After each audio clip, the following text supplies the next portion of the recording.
Mighty Ape is Australia's entertainment and pop culture superstore with everything from movies, music, games, toys, books, hobbies and more. Mighty Ape is your one-stop shop for the things that matter most. They constantly have hot deals and exclusive promos. And if you visit their website on the click-through banner on fakeshep.net's homepage, then your purchase will help support Good Movie Monday. Mighty Ape, Australia's entertainment and pop culture superstore. Good morning. Good morning. Good morning! Morning. Good morning. Good morning. You mean to wish me a good morning? What do you mean that it is a good morning whether I want it or not? Please go away. Let me sleep for the love of God. Oh, give me land, lots of land, and the starry skies above. Don't fence me in. This is actually the second time that we've played that song on this show. I don't know if you remember, we had David Byrne singing it a few weeks ago. My only real knowledge of that song comes from Karaoke Tagawa singing it at the beginning, like karaoke style, at the beginning of Rising Sun. That's right. I forgot about that. I actually ummed and ahed over playing that or perhaps the whistle theme from The Great Escape. Either way, I was going to come in swinging, mate. You couldn't have gone wrong with either choice. To be honest. So clearly there's a prison theme going on here, and we'll get to that in a moment. But first, some formalities. Thanks for pressing play, everybody. Welcome to Good Movie Monday, the weekly movie show presented by fakeshep.net, home of the nerdy cinematic ramblings. My name is Glenn Cochran, and I cannot possibly drop the soap because the soap is on the rope. And my fellow inmate is Ben Helwig, who describes his own experience as ridiculous. Just ridiculous. How's it going, mate? Yeah, it's the lack of respect, Glenn. That's the worst thing about it. Well, no, the other thing is that's the worst thing about it. But after that, it's the lack of respect. So wherever you might be listening to our show from, you can also find us wherever you get podcasts from. The other platforms including iTunes, Spotify, iHeartRadio, and of course on Podbean. And you can also catch up on everything we do at goodmoviemonday.com, where all of our content, including bonus videos, interviews, and giveaways, are all compiled into one nifty location. If you don't already follow us on social media, get behind all of our pages as well: Facebook, Twitter, Instagram. And we just launched a TikTok account, so links to all of those on our website. Ben, prison movies, mate. You ready for it? I am indeed. The reason we're doing this is because Andrew Dominic's Chopper just turned 20 years old, which makes me feel fucking ancient. And I remember seeing that movie for the first time at the cinema with vivid recollection. I think I don't think I saw it. I think I saw it on video. It was another one of those movies that it was inappropriate to put on at the video store, so I put it on, and had a whole bunch of little kids. Quoting lines for months after. We need to create a spin-off podcast where it's just inappropriate movies played at Ben's video store. I hope my old bosses never listen to this show. Of course, we had originally planned to celebrate the occasion by treating everybody to a conversation with Andrew Dominic. However, the audio was just fucking shit. I think that guy lives at the bottom of the Mariana Trench, mate. That was awful. Yeah, I often wonder in this day and age of the Zoom meetings how it is that people don't have microphones, like especially people like Andrew Dominic, who you think would be doing a lot of press all the time. Yep. Oh, well. But the chat does exist, and you can read all about it at Stack Magazine, so visit their website and get a load of that. But nevertheless, I thought we'd stick with the prison movie theme because it's just too fun not to. And Chopper was a phenomenal film, a brilliant excuse to talk about prison flicks. But also coming up on the show, our regular segments from Jarrett Garn, keeping you up to date with what's been released on physical media. Guillermo Troncoso brings you up to date with Screen Realm stuff. Adam Ross from Triple M has a movie recommendation of his own. And the guys from Bonehead Weekly from America will be providing their own take on this week's theme. And of course, Chloe Ritchie's period of leave is getting close to an end, and we have an excerpt from her podcast, Movie Night with the Ritchie Girls, that beggars belief. And dude, we're going to get stuck into that a little bit later. Suffice to say, it's a banger of a show full of recommendations, so get your notepads out and get ready to jot some down. Or people can find us on Letterboxd and catch up with us, mate. What's all that about? Yeah, every week after the show, I list all the films that we talk about, so that if you don't want to rewind and listen to me ramble on for 40 minutes on the briefest of synopsises, You can just jump on the letterbox and find the movies that we discuss on the show every week. Awesome. And I do make sure that you're living up to your agreement there, mate. And I check it every Monday without fail. You're doing a good job, sir. Sometimes it goes up later than some days it goes up later than others.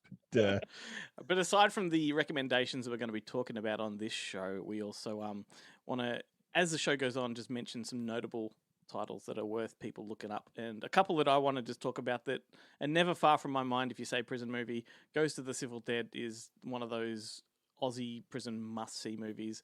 Midnight Express is a favourite of mine. And Innocent Man. How many times on this show do I talk about Innocent Man with Tom Selleck? You talk about it all the time. Yeah, I do. All the time. And what do you always say? There's a great scene where somebody gets stabbed in the shitter. Yeah, that's right. But hey, what that actually doesn't happen in Ernest Goes to Jail, so that's another notable mention as far as I'm concerned. It's a ridiculous oversight on behalf of the Ernest filmmakers not to have some kind of toilet. But doesn't he? Trying to remember, is it Ernest Goes? Is that where he ends up? He's got like a chainmail. Oh, this movie goes in all kinds of places, but he's got a doppelganger, like a infamous bank robber that looks exactly like Ernest and swaps places with him. Right, but isn't there one where I can't remember? I can't remember if it's Ernest or not. But isn't there like there is a prison comedy movie where he's in prison and when he goes to the shower, he takes off his towel and he's wearing like a metal chastity belt type thing, so he can't. that would not be Ernest. That's not Ernest. No. What are you trying to say, Glenn? Firstly, I love the fact that we're talking about Ernest on this prison episode. So excellent, good on me. But secondly, in that movie, like talk about foresight. One of the gags of that movie is the fact that all the prisoners are wearing bright pink fluoro jumpsuits in prison, which was just a bit of a gag at the time. But now there are prisons in America that do that. They do it, and they do choreographed TikToks. So the times they are changing. Thanks for the plug, mate. TikTok, find us. Good Movie Monday. I can't believe we're doing a TikTok, mate. You wait for it. I'm gonna have to practice my moves. You're a TikTok star, mate. Are there any notable mentions you want to drop? Just a few, and then we'll move on with the show. Oh, look, there's so many. I mean, look, for me, the big classics are The Dirty Dozen, The Great Escape, Cool Hand Luke. Yeah. Hey, no man eat 50 eggs. It's so good, so good. Cool Hand Luke. I'm glad you did that. But then, like even things that I kind of at first I didn't really think of as prison movies, but of course are things like The Last Detail. And Cinderella Liberty, which they're almost the same film. But then things like The Running Man. Yeah, totally. You know, I struggled a little bit with choosing some that I thought maybe it's too much of a war movie as opposed to a prison movie, or it's too much of they're on release or they've escaped and they're not in prison, because there's a lot of like Midnight Run, all that kind of stuff, like stuff where it takes things like Fled. Yeah, totally. You're like, well, but it is a prison break. Prison is a central theme of the film, so I guess it's wasn't if it's not just a physical prison, it's a prison of the mind. Wasn't Fled a remake of that Sidney Poitier film and Tony Curtis? What was that one? Yes. What was that called? Yes. I can't remember. Damn it! But yes. Yeah, it's incredibly. Tony Curtis is incredibly racist in that film. It's like it's hard to watch now. Well, anyway, in talking of someone that's hard to watch, why don't we throw to Jared? We do have more prison talk coming up, but here's the lowdown on what's coming out this week. Hey, this is Jarrett and welcome to PE class. Huge week for home entertainment this week, so I'm going to get stuck straight into it and I'm going to kick off with Acorn Media. Now, if you haven't heard of this label before, you would be forgiven given that they typically release British ITV programs, stuff like Murdoch Mysteries and Foyle's War, the kind of stuff your parents might watch and the kind of stuff your grandma's definitely watching, even if she's not telling you about it, she's watching it without you. Anyway, Acorn Media are owned by the same parent company that owns Shudder, which is AMC Networks, and that puts them in a prime position to be able to release some of that Shudder content on physical media, and that's exactly what they're doing this week. They're releasing 4 Shudder originals to Blu-ray and DVD. Those titles include Scare Me, Random Acts of Violence, Tigers Are Not Afraid, and Terrified. Now, the first 3 of those are being released in special editions, and in the instance of Scare Me, it's a huge special edition. I mean, it's got a commentary track, it's got a podcast episode, music video, interview featurettes, outtakes, and a behind the scenes gallery. This one is a recommendation from me. If you haven't seen it, I recommend checking it out. It's written, directed, and starring Josh Rubin. And if you think that name's a little familiar, that's probably because you may have heard Glenn interviewing Josh recently on the podcast about his second feature, Werewolves Within, which released in theaters, I think a month or two ago. I can't remember, somewhere between one of these lockdowns when cinemas were open briefly. Then moving on to Disney, they're releasing one of their bigger films of the year, Black Widow, on 4K Blu-ray and DVD. Of course, this is the Marvel Studios film starring Scarlett Johansson. Now, the 4K and Blu-ray include 3 featurettes, a blooper reel, and some deleted scenes, and the 4K UHD has a Dolby Atmos track. Now, I can't stress this enough, how you need to get out and get a copy of this ASAP. I don't care what you pay for it, get it legitimately, because Scarlett Johansson's going to earn some royalties from this home entertainment release, and we all know that she got burnt by Disney with the fact that they released it theatrically, day and date, with Disney Plus Premium, which meant she missed out on some potential box office back end.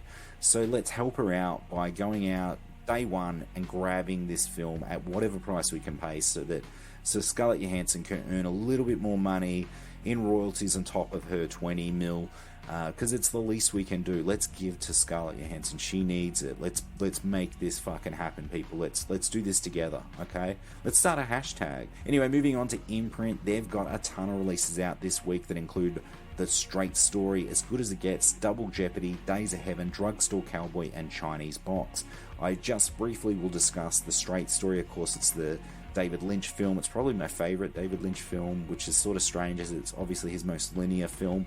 That said, though, my other favorite Lynch film is definitely The Elephant Man, and that too is quite linear, even if surreal at times. In any case, this is a fantastic edition. It's coming out with an audio commentary by a film historian. It's got featurettes with the producer, editor, composer, and production designer, as well as a new visual essay as well. Now, the last release for the week comes courtesy of Warner, and that title is The Shawshank Redemption. It's coming out in 4K UHD, that's right. Unfortunately, though, Warner haven't gone and done a new Dolby Atmos mix. It's just porting over the existing DTS HD Master Audio mix, but that's fine. It was a great mix as it were, but it does have Dolby Vision video, so that's terrific. And it ports over all the legacy special features from the Blu-ray release. So as Red might say, get busy living or get busy buying. Anyway, that's it for me for this week. Until next time, stay physical. A couple of weeks ago, dude, you weren't game enough to do a Morgan Freeman accent. I don't know if you remember. Driving Miss Daisy. Well, Jarrett just did one. And Double Jeopardy, finally out on Blu-ray. We spoke to director Bruce Beresford on the show a few weeks ago, and if people haven't had a chance to catch that episode yet, go back, because it's a very funny conversation with the great man himself. And yeah, we sort of were pipped at the post, and that episode dropped way before the release of the actual movie. But big ups to the company releasing Shawshank Redemption on 4K as well, because nice of them to tie it in with today's episode. Yeah, well done you. Days of Heaven, you excited about that on Blu-ray? Yeah. Yeah, okay. Why not? I'll be snapping that one up. Why not? Hang on, which one?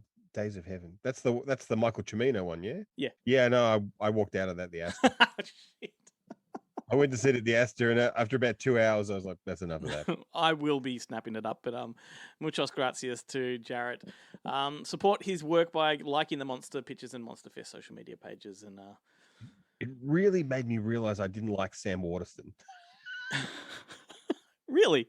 Yeah, like in that, like I was just like, oh, like he's okay in Law and Order. So what was the name of that movie we were trying to think of before? That's the Defiant Ones. Excellent. There we go. Hang on, it's not Days of Heaven. I'm thinking of Heaven's Gate. Oh yeah.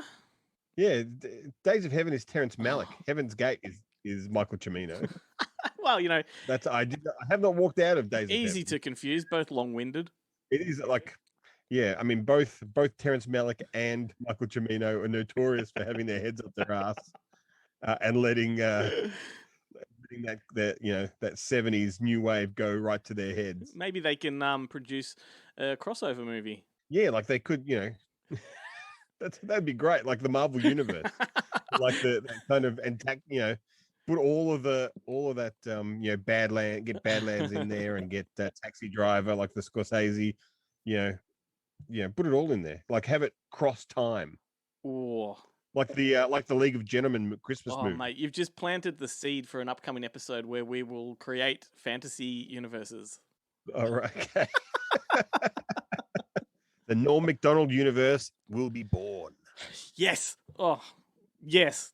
I mean, I guess there's already an Adam Sandler universe. How can I possibly go forward now that you've said that? Like, that's all I'm going to be thinking about. Let's just change the episode topic right now. Well, you know what I think of that idea. Terrific. I wonder how many people are going to actually understand what the fuck we're talking about. None.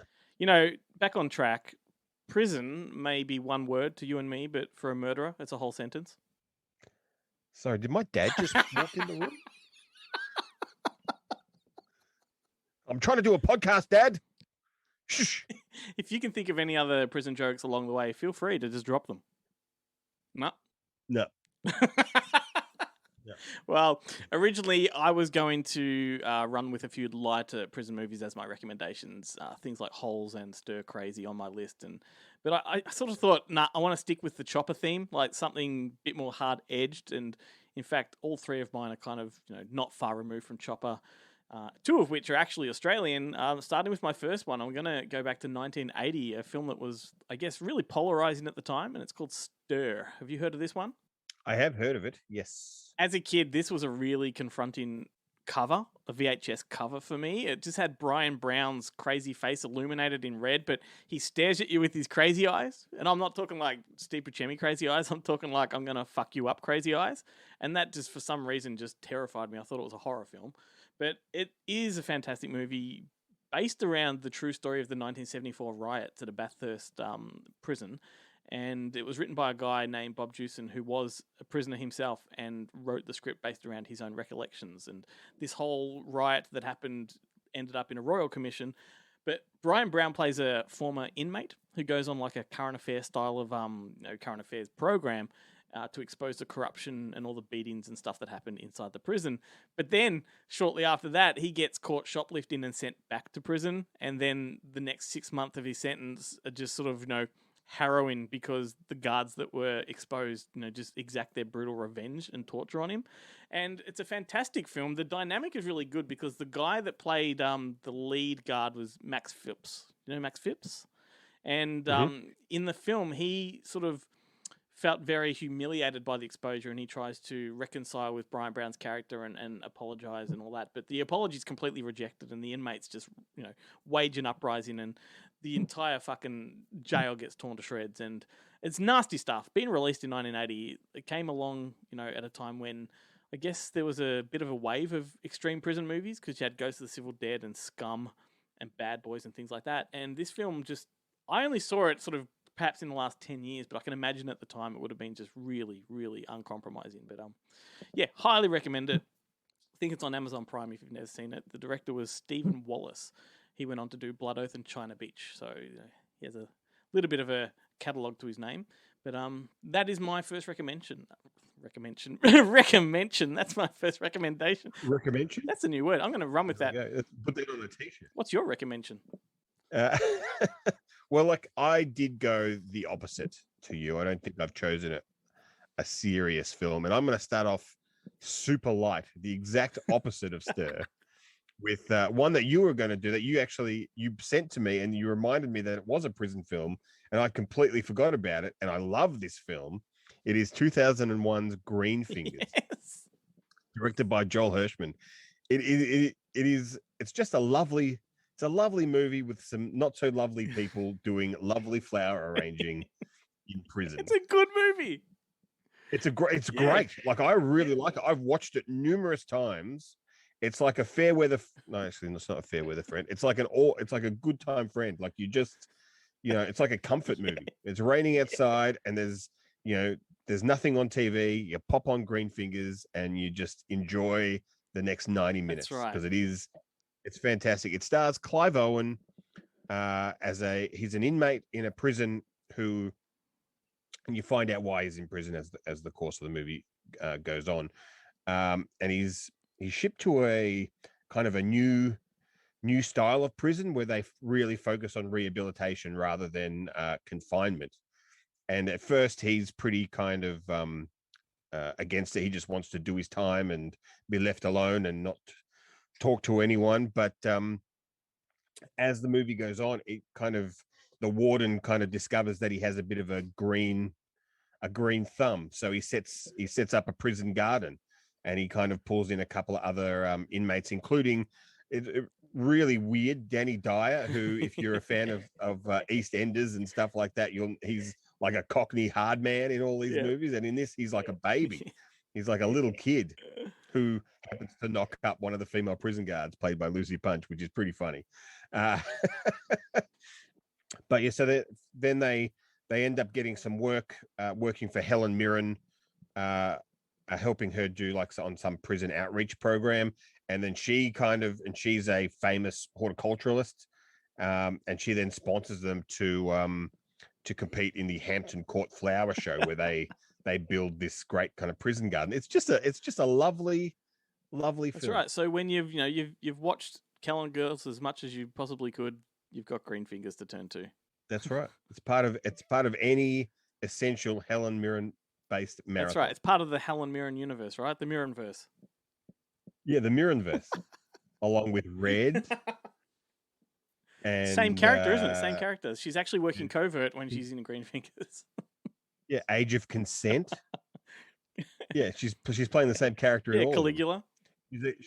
That's her cover for her covert hussy. She's just undercut. It's like she's like Jean-Claude Van Johnson in that Amazon series, but it's Helen Mirren. It's just her acting. Her acting is just a cover for international intrigue.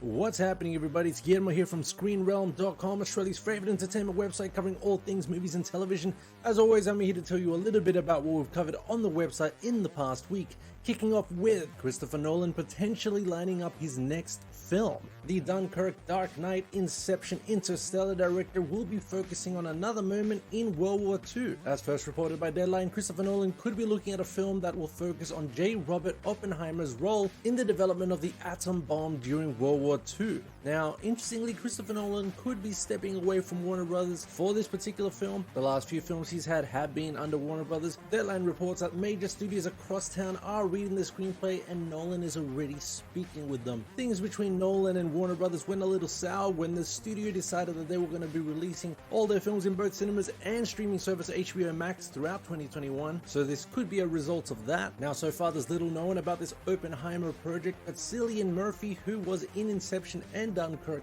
may be reuniting with Nolan for this one. For those that don't know, Oppenheimer was the father of the atom bomb. He was in charge of the Los Alamos laboratory where the bomb that ended World War II was developed. It's going to be interesting to see which studio picks this up. It's also going to have quite the big budget, over $100 million reportedly, so stay tuned for more on this one. Disney's new Haunted Mansion movie will be starring Lakeith Stanfield and Tiffany Haddish, and now added to the cast is Owen Wilson and Rosario Dawson. Both Owen Wilson and Rosario Dawson already have a relationship with Disney, Wilson recently starring in the Loki series and Dawson in The Mandalorian. Disney's new Haunted Mansion movie will be directed by Justin Simien, whose credits include Dear White People and Bad Hair, with a screenplay written by Katie Dippold, whose credits include comedies The Heat, Ghostbusters, and Snatched. And the past week also had the sad news that actor Michael Kenneth Williams sadly passed away at the age of 54. The much acclaimed actor's credits include The Wire, Boardwalk Empire, The Night of, Lovecraft Country, Bessie, Gone Baby Gone, 12 Years a Slave, Kill the Messenger, Inherent Vice, When We Rise, and so many more. An incredible talent sadly taken way too soon. And we had 2 reviews go up from Glenn, who's been absolutely working his ass off lately. I don't know how he does it. There must be 3 of him. Now, the first review of the 2 is The Killing of Two Lovers, an indie drama that you should really take note of. He gave it 5 stars. 5 stars. It's a rare score for a film review on Screen Realm. The Killing of Two Lovers. It stars Clayne Crawford in an incredible performance as David, a husband separated from his wife and children, with a promise from his wife Nikki that they will try to work through their marriage struggles. David exercises every fiber in his being to hold himself together. His mind, body, and soul are consumed by only 2 opposing notions: desperation for reconciliation and The Impulse to Kill. In his review, Glenn wrote, "The killing of two lovers is a gut-wrenching experience, but it's also hugely rewarding." Pivot Pictures will release the film in Melbourne, Adelaide, Perth, Hobart and Brisbane on September 16th. Sydney, we'll see. I guess it's all up in the air with lockdowns coming in and out. But if you can catch The Killing of Two Lovers, 5 stars from Glenn. Go to Screen Room, check the complete review out. The other review from Glenn is for a film called The Old Ways, and it's a horror film that's now screening on Netflix and in the US will be on digital DVD and Blu-ray on October 5th. Glenn thought that the film mostly delivered on a technical level. He wrote in his review, "The Old Ways is a hit and miss affair. It ticks all the right boxes from a technical perspective and definitely deserves a look in for what it's worth. However, the script and weakness of the lead performance let it down completely, but it did get a passing score, 2.5 out of 5 stars. Go check out that complete review. And we have another giveaway up on the website right now. This is a big one for horror fans. To celebrate Acorn Media's Blu-ray and DVD release of 4 Shudder originals, Tigers Are Not Afraid, Scare Me, Terrified, and Random Acts of Violence, which will all be available to earn on September 15th. We're giving away packs with all 4 on Blu-ray. Go to Screen Room to check that out. Thanks so much for having me, guys. Hope everyone's doing okay out there. Catch you next week.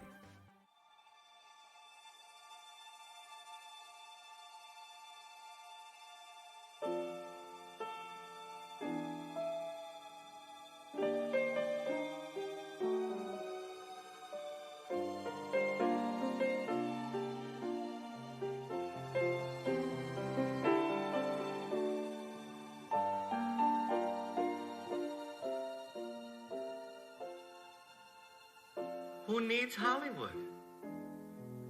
I hear they're really nuts out there. Give me a town like old New York, with lots of trees and clean fresh air. I need a place where love is everywhere. They say I'm crazy, just a little bit out of whack, 'cause I always like to act my dreams out. They call me a maniac. Well, if I'm crazy, what a wonderful way to be. Imagine all the possibilities if the whole world was just like me. Ooh, ooh, ooh, crazy, crazy. Everyone thinks I'm crazy, but I've got a feeling deep inside they don't like to be just like me. Crazy, crazy, crazy, crazy, crazy, crazy, crazy. Once in a while, why don't you set yourself free? Who needs reality? They say I'm crazy, a study in imperfection. Listen, I'm just trying to find a little affection, that's all. Wouldn't you like that too? People say I'm crazy, 'cause I say the first thing on my mind. I guess freedom is a serious crime these days. Well, lock the door and then throw away the key, 'cause I guess being crazy's best for me. Yeah, la la la la dee da dee da la la la la dee da la la da la la crazy, crazy, crazy, crazy, crazy, crazy, crazy. You think I'd be out here singing this song if I weren't crazy? Where's my mate? Won't someone join me? Crazy, crazy. I know you're there someplace. Please don't be bashful at this time in my life. Hey, isn't there anyone else crazy around here to join me? I need someone crazy, crazy, crazy. Mama, mama, look at your son acting so crazy. But I have to admit, it's a lot of fun. Hey, what are you guys doing? What are you doing with that jacket? Get your hands off me. What do you think, I'm a nut or something? I'm just singing a song. Is it a law? Am I breaking some incredible Gene Wilder, a song called Crazy from one of the greatest prison comedies of all time, Stir Crazy. I love it when Gene Wilder sings in movies. Like, it's just the best. Let's get a tear. Do you remember the adventures of Sherlock Holmes's younger, smarter brother? I haven't seen that in like 30 years, I reckon. It is hilarious. Some people argue it's the actual companion piece to Young Frankenstein, but he sings a song in that with Madeline Kahn and Marty Feldman called The Kangaroo Hop. And even if you just YouTube that one scene, it is one of the funniest scenes in history. It's great. Yes, but anyway, it goes without saying. Visit screenround.com for a better squiz at what Guillermo does up there in Sydney. Some more movies I wanted to just rattle off as recommendations, but not actually discuss at length. Reform Schoolgirls, you've got to be behind that one. 100%. I was thinking about doing that, but then I thought it's actually a reform school, Yeah, I know. But it's not a prison. But yeah, but but you're it's the right. same way that, Rock and Roll High School Forever was a prison movie. Yeah. Yeah. It is totally. It's in the same vein as Chained Heat and Oh, mate. Cage. Do you know what Fury always was. bothered me about Reform Schoolgirls is that it had the most delicious theatrical poster art, and yet some of those DVD releases just completely, dumbed it down. Yeah, or they didn't even use it. Like No. for the longest time, the US release, the DVD release was like it was a big Sybil Danning Yeah. photo Outrageous. rather than was it Pat Ast shaking her fist and Wendy O. Williams with that the most awesome bangs that I've ever seen in my entire life. That fringe, her fringe in that movie deserves an Oscar all on its own. And I've got to definitely give a shout out to Fortress 1 and 2. How can I do a prison movie without honorable mention there? Yeah. But Mean Machine, we mentioned that a minute ago. The British version of Longest Yard. Guy Ritchie and Matthew Vaughn both produced that one. Oh, really? I didn't realize that that star of Catsick Blues, Matthew Vaughn. That is a gag that will never get old. produced that movie. No. But like when you look at the cast of that film, like it clearly could have been a Guy Ritchie movie because Danny Dyer once again and Vinnie Jones and Jason Statham, Jason Fleming. It's a Guy Ritchie movie. It is totally. And well, I thought it was like it's Guy Ritchie's Porridge, the pilot movie of Porridge. Hey, wasn't there a Porridge movie? Yeah. Yeah, totally. Yeah, it's basically the pilot of Porridge was the Porridge movie. Yeah. With Godbar. No, that's is it Godbar? That's Kate Beckinsale's dad is the other guy, the young guy. It was Ronnie Barker, wasn't it? Yeah, Ronnie Barker. It's Ronnie Barker is the main guy, and the main prison guard is the fake private detective from Gumshoe, and he's great in Gumshoe, and he's great in Porridge. Porridge is. I wish that used to be a staple.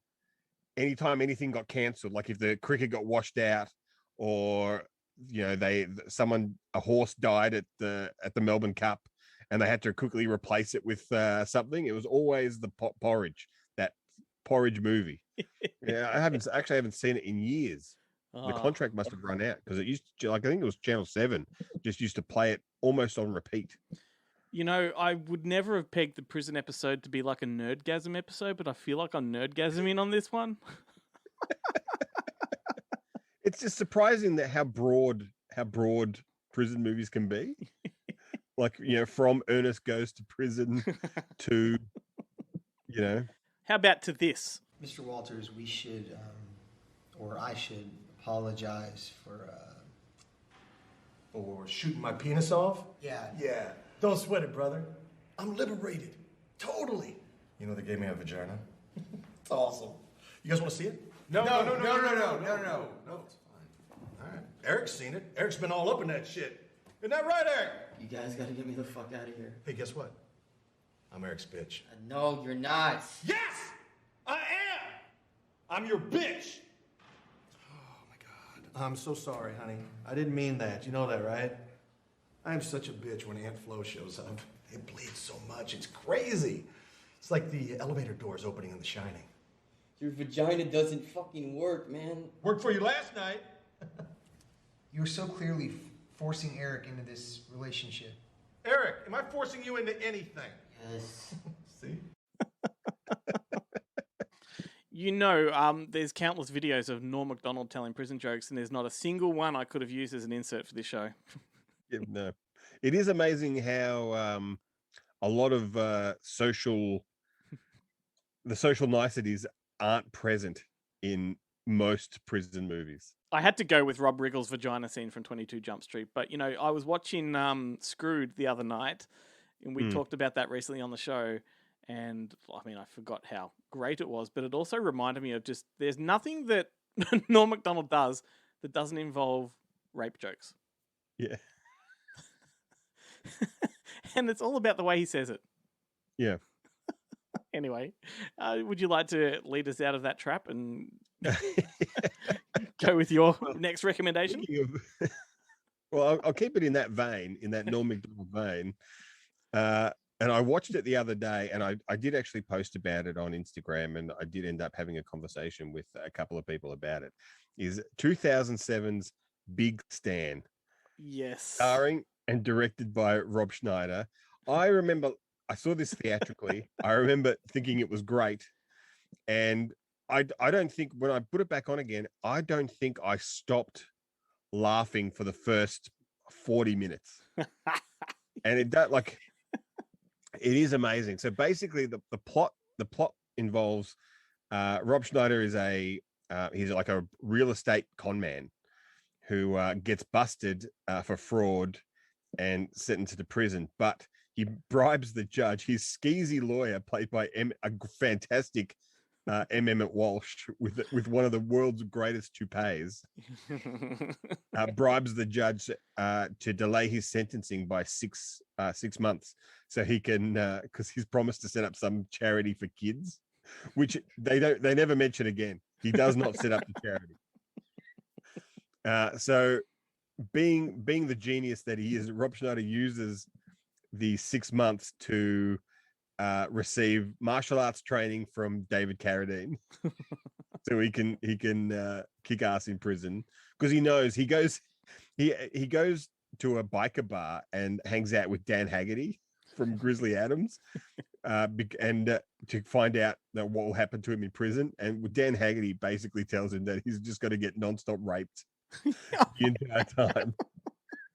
He's like, people will just rape you, just like it's almost hard to listen to now, but the rape jokes do not stop in this film. It is just constant rape jokes until about 3/4 of the way through, where Rob Schneider becomes king of the prison and cancels all the rapes. And there's a great scene. It says bans raping, and there's a great scene where he's explaining it to all of the prisoners, and they're all like, "But what if it's a child molester?"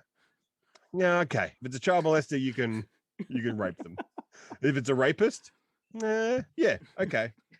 So child molesters and rapists, and then this one guy goes, "What about counterfeiters? Can we rape counterfeiters?" And he's like, "Hang on, you're the only counterfeiter in this prison. Are you saying you want to get raped?" And it's a great bit. But he also, in prep to go to prison, he also gets a tattoo on his asshole that would designed to turn anybody off. And he does all this stuff. It is hilarious. It does kind of fall flat about 3/4 of the way through, as the political. Once he bans the raping, the jokes kind of stop. But it is hilarious. He takes over the prison and makes them much nicer, makes them all get along, much to the chagrin of the warden, who, in a very similar manner to the warden in The Longest Yard, the Adam Sandler Longest Yard, which came out a couple of years before this. And Rob Schneider does reuse a lot of cast. He often think that I'm surprised that it was Chris Rock in the kind of sidekick role, because in an Adam Sandler movie that typically would have been Rob Schneider. But Rob Schneider couldn't have gone away with all of the jokes that Chris Rock makes in The Longest Yard. So now you understand why I got confused all those episodes ago when I said that Sally Kirkland was in Longest Yard. She's in Big Stan. She's in Big Stan. She is indeed. Yes. Well, I'm glad we've cleared that up. It's a great cast. It's so David Carradine, Jennifer Morrison has never looked better as Rob Schneider's wife in this. M.M. Orsh, as I mentioned, Richard Reel plays the judge. Henry Gibson is his kind of bunkmate. And I don't understand Henry Gibson. I don't understand who he is. I mean, I know who he is, but I don't know why he's in so many films. And I just don't understand. Like, he's great, but who the fuck is he? I don't get it. Well, Anyway, let this be an invitation to anybody listening to drop that in the comment section and just tell us. let me know. Give me the history. I've read the Wikipedia page. I know the history, but I still don't get it. As I said, I did mention already, Dan Haggerty, Randy Couture pops up, Sally Kirkland, as you said, Richard Kind, the great Richard Kind, turns up as the opposing lawyer. Kevin Gage is one of the security guards. I think he's in Longest Yard as well, like from memory. Scott Wilson is the warden from Walking Dead, and Bob Sapp. Big shout out to Bob Sapp, who is he's the kind of the slightly dim-witted prisoner in The Longest Yard, and in this one he's the counterfeiter who wants to get raped. He's also like a giant of a man, and he's absolutely fantastic. I've only seen him in I think 3 films: this, Longest Yard, and Blood and Bone, where he's like one of the main kind of fighters that takes on Michael J. White. But I think I will actually go back and check out the rest of the Bob Sapp filmography, because he's really good. He really should get more work. If he hasn't, I just don't know about it. Excellent work. Well, I'm going to take us back to 1994 for one of the probably the most gut-wrenching and depressing prison films I've seen ever. And this one arrived as a bit of a flash in the pan with critics. It got all this critical praise and whatnot, but then it fell into absolute obscurity. And I'm talking about Every Night, a film starring David Field as a convicted contract killer held in remand and just subjected to really vicious and grueling campaigns of brutality by the prison warden, played by Bill Hunter. And it's vile stuff. Like, it's really, really hard to watch. And not only is he subjected to beatings on a routine basis, but he's forced to perform really demeaning things like licking shit off toilet doors and things like that. And so, it's a really hard one to sell. Like, unless you it sounds like a fun watch. Like, I don't know what if you love prison movies, that's one thing. But like, this is one of those ones. It's just the reality of prison type of movies. It's all shot in black and white. It's really dark and really gloomy, and the depravity is just like a tour de force of depravity. But look, it's directed by a guy called Alkinos. I'm going to butcher this. Akinos Silimidos. Yeah, mate, you're on your own with this one. I'm just going to roll with that. But yeah, he also went on to direct Silent Partner and Tom White. Tom White with what's his name from Malcolm, Colin Friels. And he's a fan. Which Silent Partner? Not the Silent Partner. No, not the one you're thinking of. It's yeah, Aussie one, obviously. But it was also written by a guy called Ray Mooney, and he was a former inmate of Pentridge Prison who sort of became a playwright while he was serving time, and then when he came out, a lot of his plays got put on stage. And Every Night was based on his own experience and witnesses of a friend whose character was played by David friend. A friend had to lick shit off a door for him. A friend. He'd seen Stir and was like, I'm not putting myself up for this. You can ask going to be someone else. I'm just writing about it. You can ask our old mate Adam Ross, because he's very good friends with Ray Mooney. So there you go. Probably a few stories to be told there. And I think Ray actually served as one of the judges at the AFCA Awards 2 years ago. So there's that too. But anyway, if you've never seen it, check it out. It's hard to come by on physical media, but I think it's on YouTube just to watch for free, and it's well worth a look. It's brilliant, harrowing stuff. Oh, and the music's composed by Paul Kelly. So there's another sort of entry point. Yeah. Heroin King, Paul Kelly. I've got the tape. It was I think it was put out by Home Cinema Group, and I remember the trailer being on a bunch of stuff. Yeah. Like, I think I saw that trailer more than any other trailer on Home Cinema Group tapes. Well, that's why I kind of call it a flash in the pan, because I remember when it came out, there was a lot of fanfare around it. David and Margaret praised it, the Herald Sun and all these newspapers put it, 5 stars all over, plastered all over their pages. And then it I kind think of back then it would have been the Herald and the Sun. They may have been separate papers. yeah, that's true. And it just sort of just fell into obscurity after that, which is a real shame. But it's definitely cut from the same cloth as Chopper. You know, the brutal prison scenes in Chopper definitely sort of resonate with this kind of film. Well, I guess no, the brutal scenes in Chopper are because of Chopper. Like, no, but he's you know what I doing it mean. to himself. The tone of the film, the tone of the Yeah. film. If Chopper was in black and white, then some of those scenes might have been taken from this film. But Yeah. anyway, let's throw to Boneheads and see how they approach the prison theme. Welcome to Bonehead Weekly Fun Size. We're talking prison. You guys been to prison? I mean, I walked by jail? one. You want to go to prison? You live in I don't have the tin cup. You know, I gotta have the tin cup to go. I have a copy of Tin Cups right over there. It's one of the best Kevin Costner what's that golfing picture ever made. That may be the only Kevin Costner golfing picture. What do you think? Tin Cup? I don't know. I don't really keep like up with. Tin Cup. I don't watch a lot of golf films besides obviously the Criterion edition of Happy Gilmore. Well, there's So prison movies. ton of prison movies. I'm going to go first because I had the hardest time thinking of mine, and the other two can go after me. Mine's about a former boxer who's a drug runner who gets into trouble, and it's written by a guy who's really conservative, but I kind of like his writing. S. Craig Zoller's Brawl in Cell Block 99, starring Vince Vaughn, Jennifer Carpenter, and Don Johnson. That is a great movie. It is a lot of fun.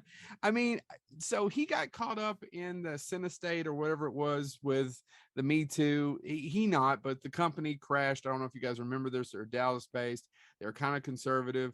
They made some conservative films, but Brawl and Cell Block 9, it is so much fun. It is batshit crazy. I also recommend Dragged Across Concrete and the best film he made, Bone Tomahawk, with Kurt Russell. Yep, I would recommend all three. Cell Block. Have you seen? I didn't know you'd seen. Dragged Across. It's 2.5 hours. It's amazing, but it's a lot of fun, right? It's 2.5 hours, and it doesn't end the way you kind of think it's going to. But now, Brawl, I can't say it. Brawl in Cell Block 99 is bloody. It's gory. Doesn't really end well for anyone, and it's got Don Johnson. What else do you need? I'm going to go next because I'm going to do a twofer. One's going to be real quick. When we talk about prison movies, I got to talk about my favorite Jean-Claude Van Damme film, and that being Death Warrant. What? Not Time Cop? Okay, other than Time Cop. I keep forgetting Time Cop. A good one. Time Cop is my favorite Jean-Claude Van Damme movie. Close second, Death Warrant. But no, I do want to spend some time talking about actually my favorite prison movie, Murder in the First, starring Kevin Bacon, Christian Slater. It is a true Gary Oldman, for God's sake, as the warden of Alcatraz. It is a phenomenal film, and Kevin Bacon is truly. It shows all of his talents as an actor in that film. If you haven't seen it, it's about this kid who goes to Alcatraz by accident for a crime that should have just put him in jail for a couple of months, and it's the grueling torture he goes through years in solitary confinement in Alcatraz. Highly recommend watching it if you haven't seen it. Murder in the First. James, go. There are so many great prison movies, or movies about people being in prison at least. I love The Great Escape. I love Cool Hand Luke, Papillon. But I want to talk about one that doesn't get much attention because it didn't do great at the box office. So I think it now has a Criterion edition. And that would be directed by the great Steve Buscemi, Animal Factory. If you've not seen Animal Factory, it is a great 6 Degrees of Separation film because it has William Dafoe, Edward Furlong, Danny Trejo, Mickey Rourke, John Hurd, Tom Arnold, but it is about they use the term slight. He is a small, he's 18 years old. He gets sent to prison for marijuana possession, and he's taken under the wings of a 18-year prison veteran who tries to protect him and guard him and things like that. So if you've never seen Animal Factory, the top billing is Edward Furlong and William Dafoe, but it has all these actors in it. And much like Great Escape, the prison films tend to have these great casts, and this is one that does. So if you've never seen Animal Factory, again, directed by Steve Buscemi, his sophomore directing effort, check out Animal Factory. This has been Bonehead Weekly Fun Size. Feel free to go to prison with us anytime. I don't want to go to prison. I'm too pretty. You're going to jail. Hey, Ben, do you know the Boneheads recently celebrated 200 episodes? So big congrats to them. And congratulations to them for managing to tie in prison movies with Kevin Costner's Tin Cup. Yeah, That was great, and I kept thinking about the conversations that we've had on the internet about how Fandango is the only great Kevin Costner movie, which I found outrageous. And because Tin Cup, Field of Dreams, Tin Cup is one of them.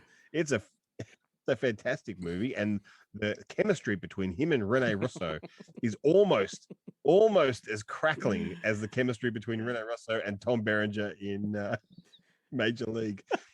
It is one of my Tin Cup is one of my favorite sports movies, and it's my kind of sport because you hit a tiny ball in a little hole, and then you're riding a cart. Almost no physical. There's no physical part of it. Kevin Costner wears his baseball cap backwards almost as good as I do, mate. Well, he's a cool dude in that film, and he's Don Johnson, who as they mentioned was in Ride in Brawl in Cell Block 99. He's the villain in Tin Cup. Little tie-in. Well done. Yeah, that's actually, I think that's one of my favorite Bonehead segments. I enjoyed all the films that they talked about, and I want to watch them all again. Yeah, but they certainly didn't heap shit on you though. Like I missed that. Yeah, I'm just a bit sad about that. I look forward to the constant shit giving. You can lick it off the door later. Yeah. Here's something we made earlier. But thank you to those guys. It's great to have them on the show every week. We are grateful to them for what they do. So do check them out on all the podcast platforms and go to their YouTube page because their show is presented in video form as well. But all right, mate. Next recommendation, you can take the stage with this one. All right. My last film of the morning. That's what it is. Unless people are listening to it in the evening. Is a made-for-TV movie called Time Served from 1999. Now, anyone who's listened to me on this show over the last year or so will know that I love movies where women cops go undercover as strippers or anything kind of weird and sleazy like that. And this film is the prison version of that. Directed by Glenn Petrie, who has written another couple of movies. I think they're mainly made for TV stuff. And starring Catherine Oxenberg, who I didn't realize. I just thought she was like from Dynasty and Lair of the White Worm, and and her daughter was caught up in that Nexium thing. But she's actually the daughter of like Her Royal Highness Princess Elizabeth of Yugoslavia, which I didn't even know Yugoslavia had a royal family. I thought didn't that World War One have something to do with them getting bumped off, or like Archduke Ferdinand? Like, wasn't there? Do you get to keep the crown though? That's the question. Oh, I don't know. And she doesn't seem to be referred to as. I mean, I thought if you're the daughter of a princess, then you are also a princess. Well, I thought that's how like, it works. So she should be Princess Catherine they're Oxenberg. presidents for life, so I would imagine they're princesses for life. But wouldn't they have to be credited as princess? Yeah, when I looked her up on IMDb, we're totally getting way off the topic of this film. But when I looked her up on IMDb, her nickname, because for a while she was married to for a long time she was married to Casper Van Dien, and they've had two kids together. They're no longer together, but her nicknames were Princess. Like, it's not a nickname if that's your actual title, and Casper's Love. That's I mean, does Casper call her that? Is that what he was? Is that what he? Oh my god! Like a Casper's girlfriend. I don't know. It was a weird, bonus bit of trivia on her IMDb page.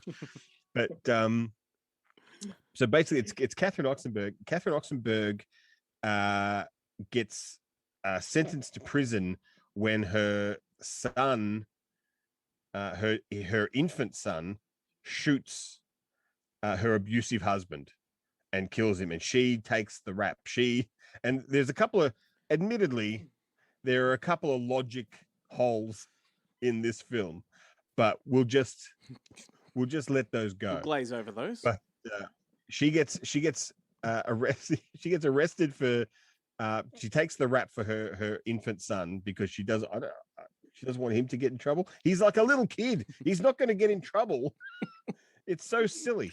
And James Handy, who is great, he's the judge, and he sentences her to I think something like a 20-year sentence, like a really long prison sentence. Little does she know that the prison that she's being sent to is run by Louise Fletcher, aka Nurse Ratchet, and she has a deal with Bo Hopkins, the local proprietor of strip club, that all the hot prison inmates will work on a like day release or night release, as the case may be, as strippers in his strip club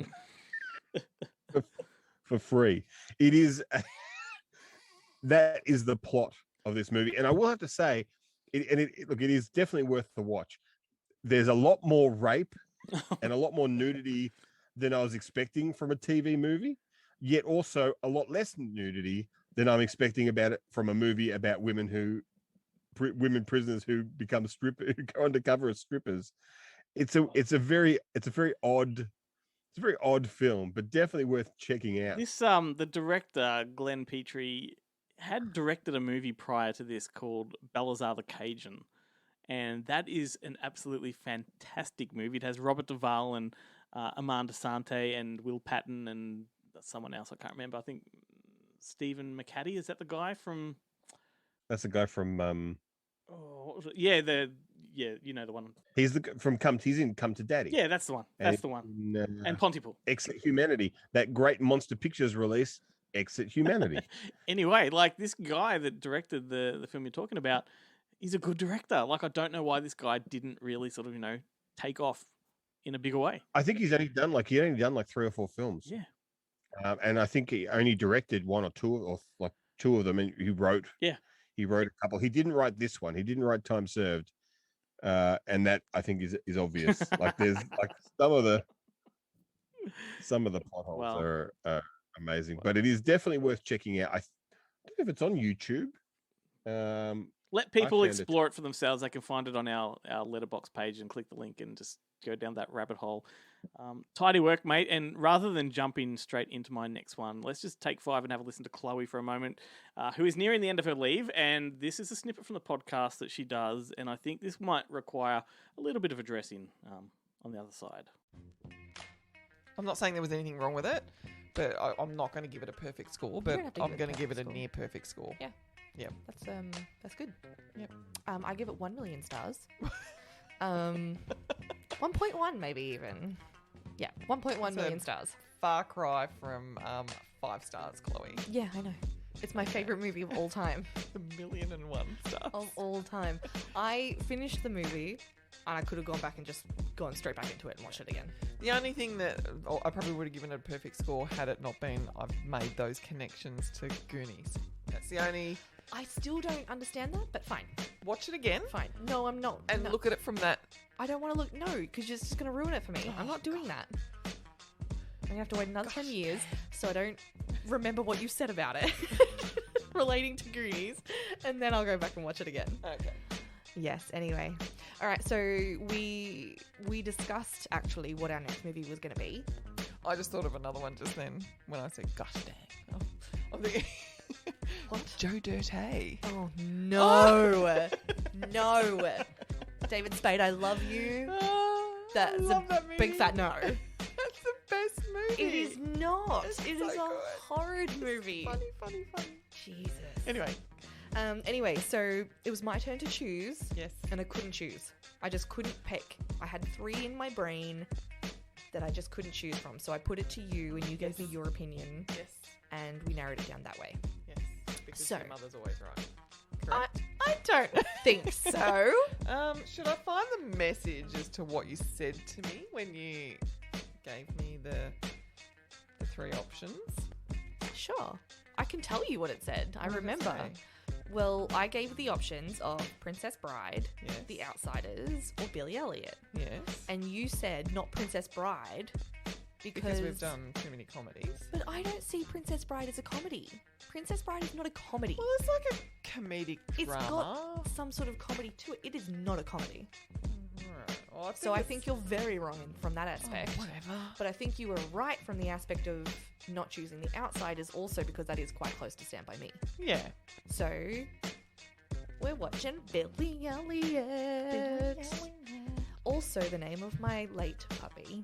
Yes, that's right. We named her Billy. Yes. And my last name's Elliot. So fucking outrageous. Outrageous, Ben. Firstly, don't be dissing on Joe Dirt. How can you hate a movie about a giant shitbird and David Spade? Man, I am beginning, seriously, I'm beginning to question Chloe's devotion to Saturday Night Live. Like, she says she's the biggest fan, and yet she's pissing on all the fucking SNL movies. Next thing you know, she's going to come out and say that Corky Romano isn't a classic. Oh, God. Probably would. It's just ridiculous. I mean, seriously, life's a garden, dig it? Joe Dirt's fantastic. But, seriously, let's back up the truck for a second, dude. What planet are we on where Princess Bride is not a comedy? I don't know. I don't think that word means what you think it means. It is definitely a comedy. Inconceivable. Yeah. It is every fiber of this movie to me is comedy. In fact, it's a parody and a slapstick. Yeah. I mean, you got Rob Reiner, Christopher Guest, Billy Crystal, Carol Kane, Peter Cook. What about this is not a fucking comedy? Yeah. It can be more than a comedy, but at its core, it is a comedy. Anyway, triggered, and that was a lot to unpack. It totally is. He falls he does pratfalls. He does pratfalls down the hill and stuff. It's. All right, so let me move on to my recommendation just to drag things back down again. It's a 2013 film called Starred Up, which I know Adam was quite pissed off that I took this one. But, in fairness, last week he mentioned it in his segment, so I think it's fair game. But this is also one of the more uncompromising and unflinching prison movies that I've ever seen. And the term starred up actually refers to a young offender that's considered too high a risk for a juvenile prison, and they're moved up into the adult prisons. And this film is about a 19-year-old who is transferred to a maximum security prison where his father also happens to be serving a life sentence. And the story kind of focuses on the kid's transition, I guess you could call it, and the struggles he has adapting into this new, adult world. And he's very violent and volatile, and being young, he's resisting the system. And the crux of the story then shifts between the father-son relationship, with the father, played by Ben Mendelsohn, being overprotective but also not a very smart man. There's a reason he's been in prison almost his entire life. And then, he eventually becomes jealous of his son, who starts to make more connections within the system than what he did. And it's just a really fantastic dynamic. And Jack O'Connell, the guy that played the lead in Unbroken, plays the lead here as Daniel. And he's terrifying. I've never seen a performance like this. He just feels like he's possessed. And watching him get triggered is almost schizophrenic. I actually thought for a second you said Jerry O'Connell. Oh, did I? And I thought no, you didn't. I thought for a second, this is a change of pace from yeah, bringing the Rob Reiner factor in from Sliders Jerry O'Connell. But look, Ben Mendelsohn too in this one as the father Neville is this is a transformation of him as well, and I was watching it thinking, geez, how far removed can he be in this from Danny Clark from The Big Steal? This is an actor that's really not only transformed his career, but just as a performer, he's just so versatile, and this, I think, is one of his best performances. Rupert Friend is also in it, plays a counsellor who sort of goes against the system to help rehabilitate some of the more hardened criminals. And the director was David Mackenzie, who went on to direct the highly regarded Hell or High Water, as well as Outlaw King. And I don't know, he just taps into the prison stuff with realism here. And once again, the prison scenes, I think, the stuff that aligns very nicely with the prison scenes from Chopper, or even Bronson. Bronson's another great one that you compare this to. And what sort of strikes me about this one is that there's no music or anything like that. It's just pure realism. There's no score or anything like that. It's just hollow echo sounds of clanking doors and echoes of prisoners screaming at each other, and yeah, it's fantastic. But there we go. So that is my recommendation. It's highly worth it. Have you seen it? Start Up. It's as R-rated as prison movies can possibly get. No. I generally try not to watch any movies that are too serious, as a rule. I'm trying to make a joke out of that, and I failed miserably. But you prefer the comical ass rapings of Big Stan and Dirty Work. And yet, I watched Death of Stalin, and I was like, "This is outrageous that this is a comedy. This guy's a genocidal maniac." And how is this funny? But as I said, Adam was a little bit, peeved that I got to do this one and he didn't. But he's gone for something completely unexpected, given the circumstances. So here he is. Hey guys, it's Adam here from Adam's Just Seen and Triple M with another Good Movie Monday recommendation. This week we are doing one of my favourite cinematic subgenres, the prison movie. And I'm going to go a bit left of field with my choice here, and I am going to nominate I Love You, Philip Morris. Now, I Love You, Philip Morris is my favourite prison movie. Yes, even more so than The Shawshank Redemption. And the reason why I love this movie is there's a lot of reasons that I'm about to get into. But number one is that the writers and directors here, John Requa and Glenn Ficarra, were on my radar for creating a film called Bad Santa. Now, Bad Santa made me laugh so hard, and I just couldn't believe the balance that these boys could achieve between pure old comedy, and the film is filthy, and I Love You, Philip Morris is utterly filthy as well, but just this giant, swollen, sweet heart at the center of the movie. The way that these guys balance that stuff, I borderline never saw in cinema. So when I saw I Love You, Philip Morris in 2010, it just knocked me for six, and it absolutely was neck and neck with The Social Network as my absolute favourite film of that year. We have come a long way cinematically since this film was released, and it's funny to think that this is a movie, despite how successful it is in almost every single metric, was kind of buried by the studio. Jim Carrey here is swinging for the fences. We all know that when Carrey wants to go into the serious vein, that he is one of the best thespians of our age. And here I think that his performance as Stephen J. Russell, a real guy who is probably broken out, he's a better escape artist than even Houdini himself. His performance here as Stephen J. Russell is incredible. I mean, he is vulnerable, he is romantic, he is conniving, and watching him do these plans to break in or out of prison to get to his lover, played here with incredible vulnerability and sweetness as well by Ewan McGregor, the titular Philip Morris. It's just incredible to watch him do that and to watch these guys together. I mean, the supporting cast here as well is incredible. Leslie Mann, Rodrigo Santoro. I mean, but this movie is big and gay and funny. And I think too as well that there is, a lot of fear about authorship at the moment in cinema, that in order to tell this story, do you have to have this lived experience? So there's an edge to this film and an edge to the humor and the jokes that they do. But as I said at the start, I mean, this movie has got such a sweet heart. It's hard to pick apart and have a go, because this movie says that love comes in an enormous amount of forms. And this is, one of, I think, honestly, one of the most romantic movies that's ever been made, despite the fact it's set in maximum security prison and features prison bashings and everything else that could go on. So if you've managed to miss this, and there's a really high likelihood that you have, I mean, I think that this is absolute top tier Carrey. I think that, as I said, one of the most romantic films. But just to as well, the movie seems utterly ridiculous in terms of how far these plots go. But if you are to read up on the real Stephen J. Russell in real life, there is shit that is cut from this narrative film that didn't make it, that's even more preposterous. So, if you find out where he really is now and what he really did, that is definitely an excellent deep dive that you can do after you watch this film. So, I Love You, Philip Morris. Absolutely 5 stars. Check it out at your earliest convenience. I was not a fan of that movie. It really rubbed me the wrong way. Oh, I loved it. I thought it was great. Yeah, everyone tells me that. I didn't see it when it came out. It was years and years after it was released that I saw it. A friend was like, "Yeah, I'm just going to put this on." I was like, "All right." I suppose it's an hour and a half. How bad can it be? If I can sit through, Days of Heaven, then I can sit through I Love You, Philip Morris, and I was captivated. It's no Heaven's Gate, mate. It's no,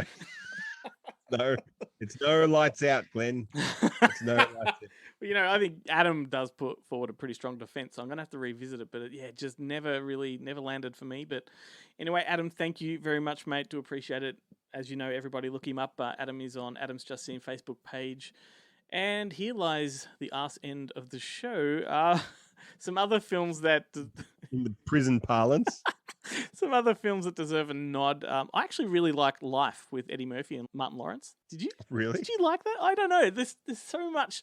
I guess it's a collection of really good moments. Maybe the film's not great, but I think there's a lot of really good moments. And you can probably find them all on YouTube individually. Yeah, I may have to go back and watch it, because I was not a fan, but then it was one of those. It was again a movie that I played at the video store, and I never paid attention. I didn't really pay that much attention to it. Save it for the cycle show, mate. Yeah. the thing is, I love Eddie Murphy. I've never been a big fan of Martin Lawrence. Yeah, me too. Me too. I must admit, but I feel like Eddie Murphy carried that movie. But some others that are less comical are In the Name of the Father is a good one. The Raid 2. Papillon's always been a good one. I like that. And Did you watch the remake of Papillon? I didn't. I couldn't bring myself to. I love the original so much. And I watched the movie and then I read the book, which is a thick motherfucker of a book, and a fantastic read. But you can't. It's another one of those you don't want to. You want to watch the movie then read the book, because doing it the other way around will get you upset. But and there's another one that I want to mention that's kind of closely aligned, I guess, to Green Fingers, and it's an Australian one called Healing, about the guy that's in the rehabilitation program where he befriends an injured hawk. And and it's just a beautiful film, all filmed in Melbourne up near the Hillsville area. Yeah, that is one worth looking out for. But anyway, little bit of a whip around to thank the members of the show, Jared, Guillermo, Adam, Joe, Chad, and James, and a big shout out to Chloe. Hope she hurries back. And special thanks to Tia, who spins her magic behind the scenes. Big ups too, must be said, to Samantha Housen, who does join us on just about every one of our midweek videos, as well as guest in on the show from time to time. So thanks to her. Big thanks to you, Ben. My big Ben. Aw. My little prison bitch. You're more than welcome. Ridiculous. Just ridiculous. The lack of respect. It's a lack of respect I have for you, Glenn. I must admit, though, it feels pretty respectful, mate. It does feel pretty respectful. Yes, so as we said earlier, if you do have a short attention span, then we have a TikTok account now. So go and find us on there, because they are very short grabs from the show. And do look for us. Good Movie Monday. It's the app, TikTok. It's a thing they're doing, mate. The kids are loving it. I don't understand it. I don't understand it at all. You just be funny. I'll take care of the rest. Excellent. Old man has no idea. Well, look. When this show finishes, I'm going to do a couple of vines and then then come back. Anyway, hey, next week, Ben, we're excited. We've got Neil Blomkamp as our guest on the show, the guy behind District 9 and Chappie, and he has a new film coming out called Demonic. So everybody listening, come back next Monday to hear all about that. Hang on, didn't you go to high school with somebody called Neil Blomkamp? Am I remembering that? Geez, that's traveling well, that joke. It's not a joke, it's true. It's true. You went to high school with Neil Blomkamp. Whereas I'm not ramming it down people's throats like you are now. You've overtaken me, mate. Yeah. I just pick up these names I've dropped. But I'm going to leave everybody with a song called Rollin' Rumblin', which is by R.L. Burnside from the movie Get Hard. There's a funny movie. Have a great week, everyone. See you next time.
Take her down.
Take her down.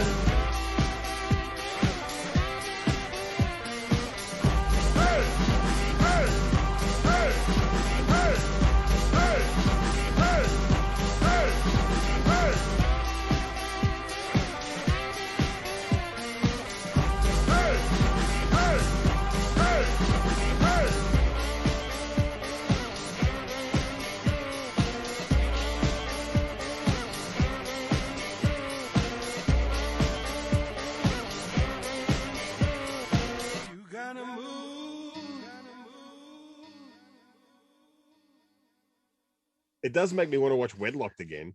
That's Oh, we yeah. didn't talk about that on prison movies. Holy Ah. shit! What a fantastic prison movie Wedlocked is. Fucking oath it is. Damn it. Damn, it's like Fortress in our time. In fact, I always thought that one was a ripoff of the other, because one had the Intestinators and the other had the Wedlock Band. Which came first? Running Man. Oh, wrong. Yeah. Wedlock is 1991. Wedlock would have been like 93, 94. And Fortress is 92, so it's a year later. Okay.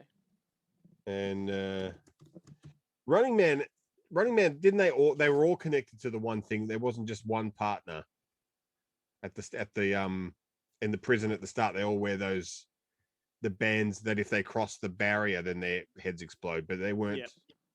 You didn't have a partner and if they get more than 50 meters apart, their heads explode. But they're not told who the other person is, so they have to. They Be in don't close need proximity. prison Yeah. walls or anything like that because they have to. And Rutger Hauer is sent to prison, but I think he's a bank robber or a thief of some kind, and he's hidden money somewhere. So there's a lot of people want him to kind of break free and find the And- money, so take it away from him.